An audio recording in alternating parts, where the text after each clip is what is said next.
आगे क्या कह रहे हैं परमात्मा? धर्मदास जी के माध्यम से परमात्मा ने क्या समझाया कि जब तक आप अपने गुरु को और भगवान को अलग अलग मानोगे तब तक उस भगत के घट में काल समाया रहेगा, काल। तो सतलोक आश्रम मैनेजमेंट हरियाणा के पीछे जुड़ी हुई तमाम संगत के घट में काल बैठा है, काल, सतगुरु नहीं बैठा। इसलिए तो आए दिन अकाल मौत मर रहे हैं, लोग भक्ति छोड़ छोड़ के दूसरे पंथों में जा रहे हैं। क्यों? क्योंकि उनका ज्ञान योग नहीं खुल पा रहा, क्योंकि वो डुअल मोड में चल रहे हैं, गुरु जी को भी मान रहे हैं और भगवान दाढ़ी मूंछ वाली कबीर जी की फोटो को मान रहे हैं। ये सत्संग किस लिए किए परमात्मा ने? हमारी आंखें खोलने के लिए। तो क्या कह रहे हैं गुरु जी धर्मदास जी के माध्यम से कि धर्मदास, तेरे में और मेरे में, यानी भगवान में और भगवान के द्वारा भेजे गए संत को यदि कोई दो समझेगा, अलग अलग समझेगा, तो कहते हैं उसके घट में काल समाया रहेगा, काल बैठा रहेगा उसके घर में, कभी उसको सद्बुद्धि नहीं आने देगा। तो आज परमात्मा अपने आप को छुपाते हुए परमात्मा का दास कहते हैं, संत रामपाल जी अपने आप को छुपाते हुए भगवान का दास कहते हैं, संत कहते हैं। तो आज यदि हम संत रामपाल जी को अलग और उस कबीर जी को अलग मानेंगे तो उन भक्तों के घट में काल बैठा रहेगा, काल, उनको सद्बुद्धि नहीं आएगी, वो 84 में जाएंगे। सुन लो क्या कह रहे हैं। नाम डोर गहो गए लोक जाई, यम धर्म राय ते ही देख डराई। इस नाम की डोरी लेकर तुम चालो भाई, फिर धर्म राय काल इसको देख कर डर जाता है। ज्ञानी करोशिश जाय जे ही जाई, तिनका तोरो जल अंचाई। जी विद तीन ने हम तुमको पाना, ये विद देव सैदाना। हम तुम में अंतर नाही, जैसे तरंग माही समाही। हम तुमको जो दोय कर जाना, ता घट यम बस कर है थाना। अब बंदी छोड़े का बात में कितनी गहराई बतागे कि जिस प्रकार सतपुरुष ने बोला कि मैंने तेरे को नाम दिया, कबीर साहब अपने दो रोल कर रहे हैं, इसी प्रकार तू जाकर मृतलोक के जीवन दे दे। और फिर उन्होंने बता दिया कि तेरे मर मेरे में कोई दूसरी भाव समझेगा, यानी गुरु में और सतपुरुष में अगर कोई दूसरा भाव समझता है तो वो न कहे उसके घट में फिर काल बैठ जाएगा आगे। महाराज कहते हैं कबीर, गुरु मानस कर जानते वह नर कहिए अंध, और महा दुखी संसार में फिर आग गई उनके फंद। कितना बड़ा संकेत दे दिया गुरुदेव भगवान ने। अगर कोई मूर्ख प्राणी संत रामपाल जी से इतना ज्ञान लेने के बाद भी यदि संत रामपाल जी को अलग और कबीर जी को अलग मानता है तो भी भगवान का नियम है, विधान है कि भगवान के द्वारा भेजे गए संत को यदि कोई अलग मानता है और भगवान को अलग मानता है तो कहते हैं उसके घट में काल बैठा रहेगा, काल। तो जो लोग ये मानते हैं कि संत रामपाल जी अलग हैं और कबीर जी अलग हैं, कबीर जी ने संत रामपाल जी को भेजा है, और जो लोग जून के महीने में दाढ़ी मूंछ वाले कबीर जी को भगवान मान के उसका प्रकट दिवस मनाते हैं और संत रामपाल जी का 8 सितंबर को अवतरण दिवस मनाते हैं, यानी दोनों का मनाने का मतलब है दोनों को अलग अलग समझना। तो परमात्मा कहते हैं उसके घट में काल बैठा रहेगा, काल, काल। और सुन लो ध्यान से परमात्मा के मुख कमल से। अब अपने दो रोल कर रहे हैं, इसी प्रकार तू जाकर मृतलोक के जीवन दे दे। और फिर उन्होंने बता दिया कि तेरे मर मेरे में कोई दूसरी भाव समझेगा, यानी गुरु में और सतपुरुष में अगर कोई दूसरा भाव समझता है तो वो न कहे उसके घट में फिर काल बैठ जाएगा आगे।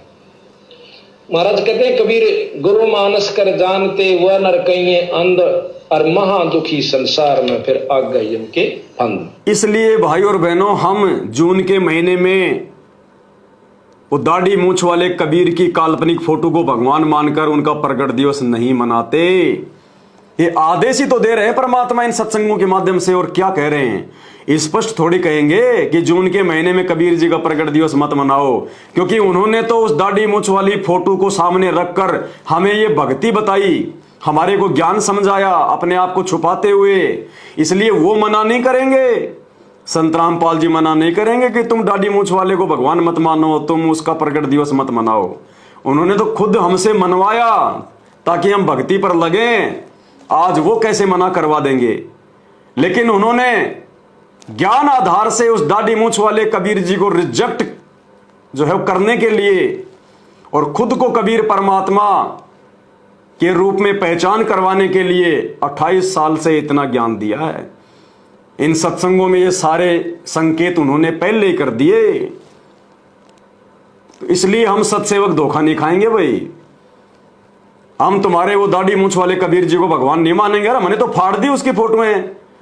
हजारों वीडियो सत्सेवक भाई बहनों ने पिछले 1-1.5 महीने पहले हजारों वीडियो बनाए हैं वो दाढ़ी मूंछ वाले कबीर जी की फोटो को फाड़ फाड़ के 3-4 जगह तो मुकदमे हो गए हमारे ऊपर। कितनी लोगों ने रैलियां निकाली जेल करवाने के लिए, लेकिन परमात्मा साथ है क्योंकि उनके आशीर्वाद से हो रहा है सब कुछ। ये पवन दास की औकात नहीं है। और ना पवन दास के कहने पर हजारों लोग कबीर जी की फोटो को फाड़ेंगे, ना पवन दास के कहने पर अपने घर से अपने दरबार से कबीर जी की फोटो को किसी ने बाहर निकाला। भाई ज्ञान आधार से निकाला है। पवन दास जो गुरुदेव के सत्संग बताता है, वो सत्संग सुन सुन के अपने गुरुदेव की आज्ञा का पालन किया उन्होंने, ना कि पवन दास की बात मानी है। अगर पवन दास अपने सत्सेवक भाई बहनों को ये सत्संग ना सुनावे, पवन दास की बात कोई नहीं मानने वाला। पवन दास कोई वीआईपी नहीं है। इसलिए ये गुरु जी का आदेश ही है ये सत्संग कि प्रकट दिवस मत मनाओ दाढ़ी मूंछ वाले कबीर का। वो खाली फोटो है, नकली है। असली कबीर को पहचानो जो तुम्हारा गुरु है। भाई ज्ञान आधार से पहचान करनी पड़ेगी। गुरु जी के मुख कमल से सुनने के लिए तो बैठे रहो तुम्हारी उम्र बीत जाएगी, 84 में चक्कर काटने पड़ जाएंगे। गुरु जी नहीं कहेंगे कि मेरा प्रकट दिवस मनाओ और कबीर जी का मनाना छोड़ दो। आगे क्या कह रहे हैं परमात्मा, अपने आप को परमात्मा साबित कर रहे हैं। हम मूर्खों को एक सत्संग के माध्यम से स्पष्ट रूप से कह रहे हैं कि नालायकों तुम्हारा गुरु कौन है, परमात्मा है या कोई आम संत है। और उसके बावजूद भी तुम दाढ़ी मूंछ वाले कबीर जी को भगवान मान के उनका प्रकट दिवस मना रहे हो। अपने घर में अपने दरबार में वो मुर्दा फोटो को लगा रखा है तुमने। क्या अब भी नहीं समझोगे? एक सत्संग सुना रहे हैं परमात्मा बरवाड़ा के बलजीत का और उसके पिताजी का, और क्या कह रहे हैं ध्यान से सुनिए, बीच में दास आपको बताएगा फिर। अभी एक भक्त ने बताया, नरवाणे से आते हैं एक भक्त जिनकी बेटी ज्योति ठीक हुई थी। आपको पहले सुनाया भी था भक्त रणधीर। उसके पिताजी ने नाम ले लिया, कतियनाड़ी था, भगवान के निकट नहीं जावा था। उसने भी उस बेटी अपनी पोती को स्वस्थ हुआ देखा और उसने सारे प्रमाण दिए। उसके बाद उनके पिताजी ने उपदेश ले लिया। उपदेश लिए को 4-5 महीने हुए थे कि उसने पहला ही मंत्र मिला था और कह रहे थे इतनी लो लगा दी, दिन रात उसकी भक्ति में लगा रहता था कि दूसरा नाम लेना है। उम्र बहुत हो गई थी। अचानक बैठा बैठा आराम से मंत्र करता करता शरीर छोड़ गया। बोलो सतगुरुदेव। अब ये मोक्ष तो नहीं होगा, लेकिन अभी मनुष्य जीवन तुरंत मिल जाएगा इस व्यक्ति को। तो ऐसे ही और भी बहुत से प्रमाण हैं। हमारा एक भक्त है, भक्त यही नरवाणे यहाँ के रहने वाले हैं, बरवाला के भक्त बलजीत दास, सुनो, जिन्होंने यहाँ 1 एकड़ जमीन सबसे पहले उन्होंने दी थी आश्रम के लिए। इन्होंने नाम लिया, इनके पिताजी ने भी नाम ले लिया। बहुत अच्छी आत्मा थी, खूब भक्ति करी। तो अंत समय में उन्होंने आहार छोड़ दिया और शरीर बिल्कुल ठीक ठाक, कोई दिक्कत नहीं, और मंत्र करे खूब डट के। हम काशी गए हुए थे, उसको घर से यहाँ ले आए थे। वो घर इनका इधर नरवाणा के आसपास है ना, उसके पास आप उधर है जींद में, जींद जिले में है गांव उनका, भूसला गांव है, भूसला खटखट के आसपास। तो वहां से अब पिताजी को, बाकी भाई वहां रहते हैं, ये यहाँ रहते हैं, यहाँ ले आए थे। तो मैं भी यहाँ आया। मेरे आते ही ने बोले गुरुजी आ जाएंगे तो शरीर छोड़ दूंगा। तो शरीर मैं हम वहां रुके रात ने और चले गए। अगले दिन वो कहने लगा भी महाराज जी आगे, और देखिए आगे गुरुजी जहाज ले रहे हैं, ये सामने गाड़ी ला दी, देखिए खड़ी। और भाई मैं जाऊं, देखो मैं जा रहा हूँ, सत साहेब नो कह गए, और सारा परिवार बुला लिया और चले गए। बड़े आराम से शरीर छोड़ गए। वो फिर 1 आध घंटे के बाद फिर वापस वो शरीर छोड़ गया, बोला देखो गुरुजी आ गए, सामने हवाई जहाज खड़ा, गाड़ी खड़ी है और हम तो जा रहे हैं सतलोक। शरीर छोड़ गया। अब क्या कह रहे हैं परमात्मा कि वो बलजीत का पिताजी एक आध घंटे के बाद में वापस आया। भाई और बहनों, अब हमने कॉमन सेंस का प्रयोग करना पड़ेगा, बुद्धि का प्रयोग करना पड़ेगा। हमने लीला कर रहा है परमात्मा, अपने आप को परमात्मा साबित करने के लिए इन सत्संगों के माध्यम से ये उदाहरण देकर इस प्रकार के हम मूर्खों के हृदय में परमात्मा ये बात समाना चाहता है कि नालायकों कोई और कबीर नहीं है, तुम्हारा गुरु ही कबीर है। अब वो बलजीत का पिताजी कौन था भाई? वो कबीर जी था क्या? वो बलजीत का पिता कोई भगवान था क्या जो सतलोक जाके खुद ही उल्टा आ गया? अरे वो सतलोक चला गया, परमात्मा कह रहे हैं वो सतलोक चला गया, एक आधे घंटे के बाद वो फिर वापस आ गया है। वाह भाई वाह, वो भगवान है क्या जो वापस आ जाएगा अपने आप ही? सुनना क्या कह रहे हैं परमात्मा, ये सारा खेल बंदी छोड़ कर रहे हैं सतगुरु रामपाल जी, उस बलजीत के पिताजी का रूप बनाकर, क्योंकि उस बलजीत के पिताजी का पूर्ण मोक्ष नहीं हुआ अभी तक, उसका पूर्ण मोक्ष नहीं हुआ है, उसको वापस परमात्मा ने जन्म दे दिया होगा, वो कहीं अपनी भक्ति कर रहा है वापस, क्योंकि पूर्ण मोक्ष तो उस समय मिलेगा जब आप अपने गुरु जी को ही परमात्मा मान लोगे। जबकि उस बलजीत के घर में तो आज भी दाढ़ी मूंछ वाले कबीर जी को भगवान माना जा रहा है। वो बलजीत तो आज खुद सतलोक आश्रम मैनेजमेंट के साथ मिलकर जून के महीने में अपने गुरु जी के अलावा वो दाढ़ी मूंछ वाले कबीर को भगवान मान के पूज रहा है। उसका कहां से मोक्ष हो जाएगा? उसके पिताजी का कहां से मोक्ष हो जाएगा? परमात्मा ने खेल खेला, उस बलजीत के पिताजी को तो परमात्मा ने वापस किसी दूसरे भगत के घर पे भेज दिया, मानव जन्म दे दिया, और खुद सतगुरु रामपाल जी भगवान, ये कबीर परमात्मा बलजीत के पिताजी का रूप बनाकर वापस आया, उसी शरीर में आया फिर वापस, क्योंकि आधा घंटे में थोड़ा ना कोई मतलब शमशान घाट पे ले जाते, आधा घंटे में फिर वापस सतगुरु रामपाल जी भगवान बलजीत के पिताजी के रूप में वापस आए। उस जीवात्मा को उन्होंने जो अमल की चेतना दी और क्या कहा, हम मूर्खों की आंखें खोलने के लिए, हमें यह समझाने के लिए कि नालायकों, अगर तुम मेरे सत्संगों पर यकीन नहीं कर रहे हो, मैं जो तुम्हें इतने सत्संग सुना रहा हूं, अगर तुम मेरे सत्संगों पर यकीन नहीं कर रहे हो तो कम से कम बलजीत के पिताजी जो कह रहे हैं उस पर तो यकीन कर लो कि सतलोक में कौन बैठे हुए हैं। सुनिएगा। और चले गए, बड़े आराम से शरीर छोड़ गए।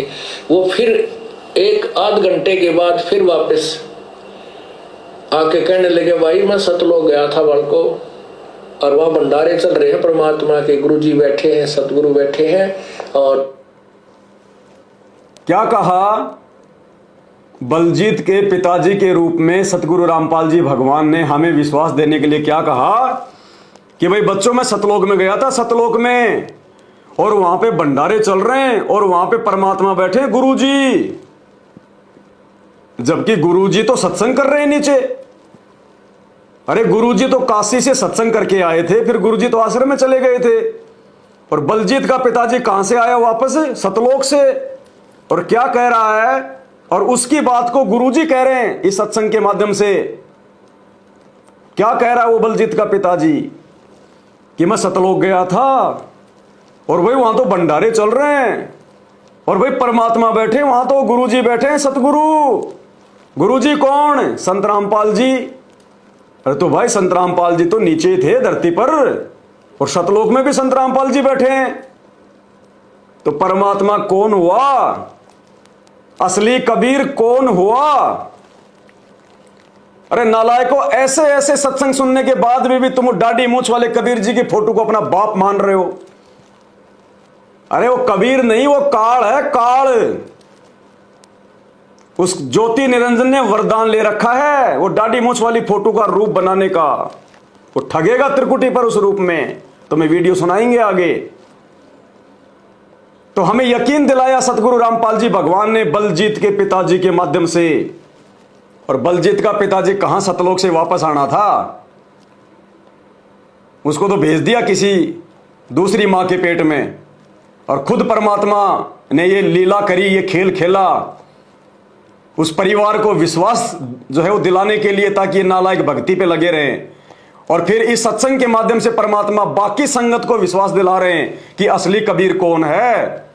जब धरती पर भी तुम्हारे गुरुजी संत रामपाल जी और त्रिकुटी पर भी तुम्हें संत रामपाल जी मिलेंगे और सतलोक में भी संत रामपाल जी बैठे हैं, तो फिर और कबीर कौन आ गया? अगर और कोई कबीर है तो सामने क्यों नहीं आता? फिर कहां छुप के बैठा भाई? इसलिए हम सत्सेवक वो दाढ़ी मूछ वाले कबीर जी का काल्पनिक फोटो का प्रकट दिवस नहीं मनाते हैं। हम वर्तमान के असली कबीर सतगुरु रामपाल जी भगवान का 8 सितंबर को प्रकट दिवस मनाते हैं और इसी प्रक्रिया से सतलोक मिलेगा, इसी विधि से मोक्ष होगा।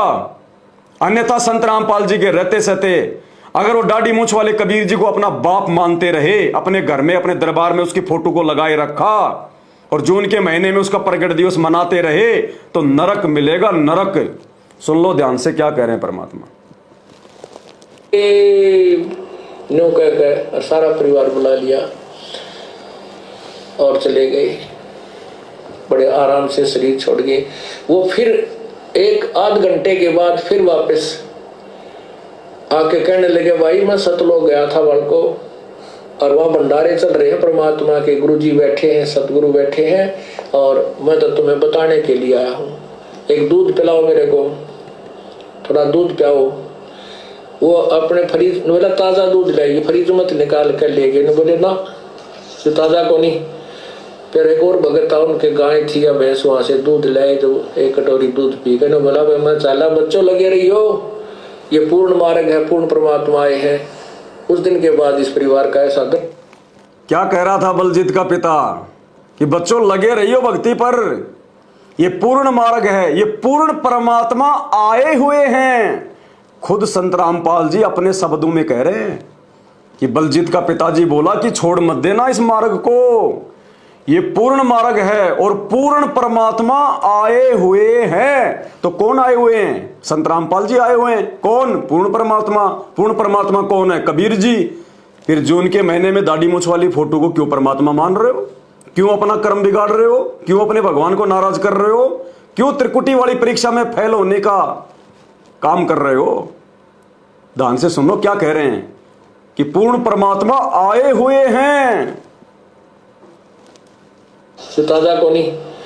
फिर एक और भगत था, उनके गाय थी या भैंस, वहां से दूध लाए, जो 1 कटोरी दूध पी के बोला भाई मैं चाला, बच्चों लगे रही हो, ये पूर्ण मार्ग है, पूर्ण परमात्मा आए हैं।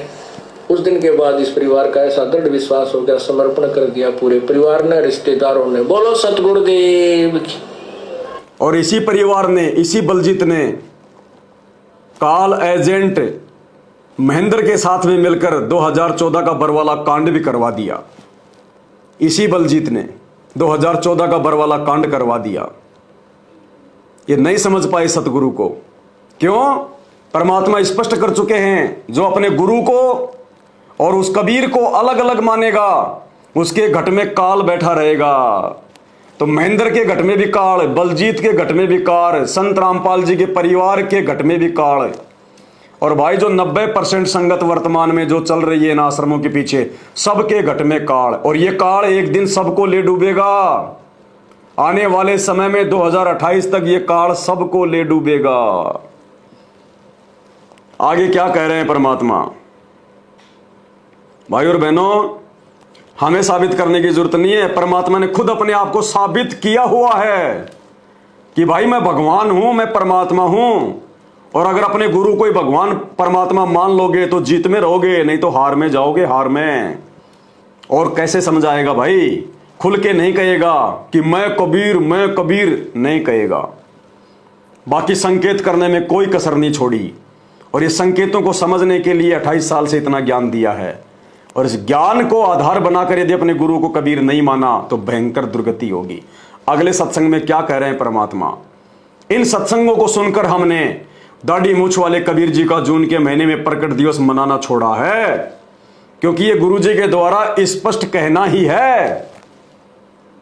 ये जो सत्संग जो परमात्मा ने हमें दिए हैं, जो संकेत कर दिए हैं, इनका मतलब है गुरु जी का आदेश कि अब जून के महीने में तुम वो नकली फोटो का प्रकट दिवस मत मनाओ, कबीर जी का दाढ़ी मूंछ वाला। अपने गुरु जी को कबीर भगवान मान लो अगर सतलोक जाना है तो।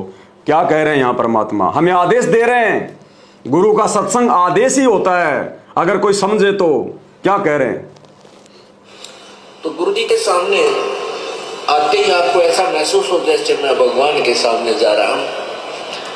अति गुरु जी के सामने जाते ही आपको कैसा महसूस होना चाहिए? कि जैसे मैं भगवान के सामने जा रहा हूं। अरे जब गुरु जी 24 घंटे आपके घर पर हैं, फिर वो दाढ़ी मूंछ वाली फोटो के सामने जाते हुए आपको शर्म नहीं आती? जब गुरु जी खुद ही कह रहे हैं कि जब मैं गुरु जी के सामने जाऊं तो ये सोचो कि मैं भगवान के सामने जा रहा हूं, तो आपके घर में, आपके दरबार में फिर और भगवानों की फोटो क्या कर रही हैं? जब आपने ये सोचना है कि मेरे गुरु जी भगवान है, और जब भी मैं अपने गुरु जी को देखूं तो मैं ये सोचूं कि मेरे गुरु जी भगवान है। तो जब गुरु जी भगवान है, गुरु जी का आदेश हो गया कि आपने गुरु जी को ही भगवान मानना है, तो फिर बाकी वो दाढ़ी मूंछ वाली फोटो, गरीबदास जी की फोटो, दादा गुरु की फोटो, वो क्या कर रही है भाई? हैं? फोटो स्टूडियो खोल रखा क्या आपने? क्या कह रहे हैं भगवान? ये आदेश है, ये सुबह का नित्य नियम, ये आदेश है भगवान का। वाणियों को समझो।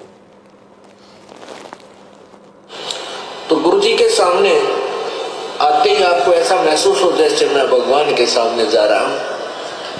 अति विनम्रता हो, आधीनी हो, आंखों में एक विशेष प्यार हो,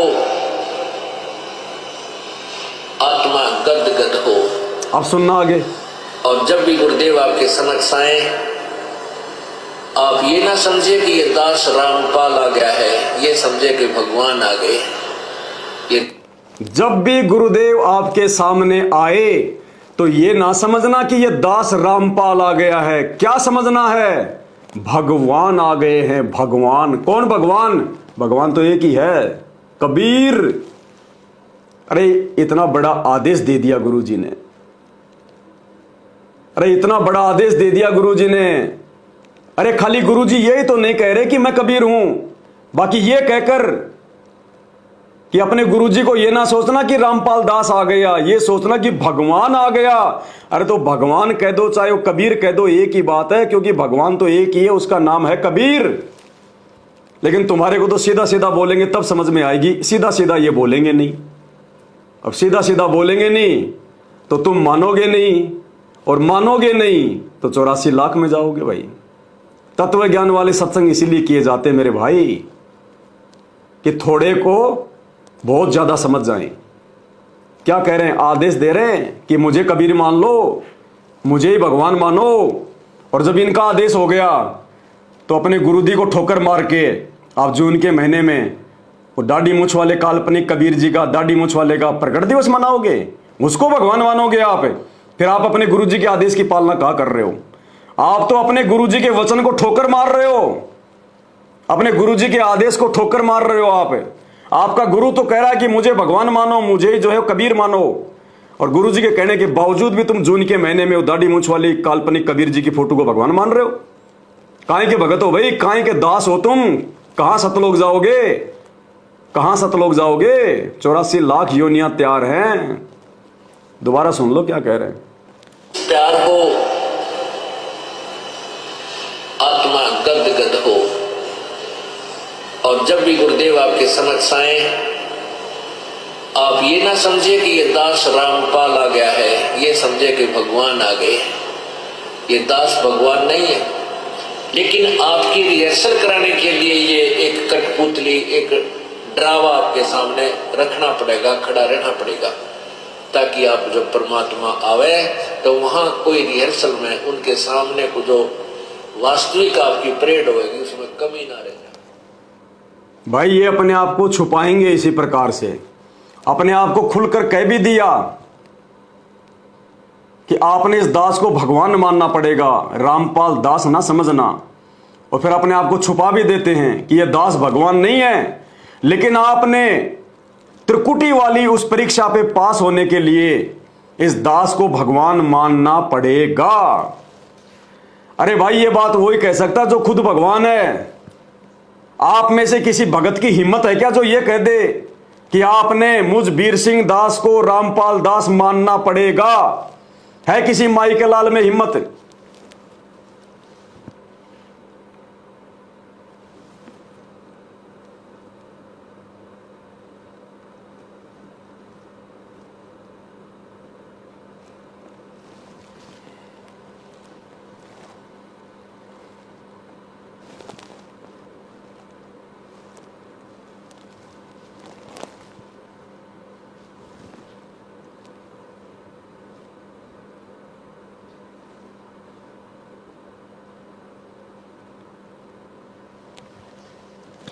नेटवर्क थोड़ा डाउन हो गया भाई और बहनों।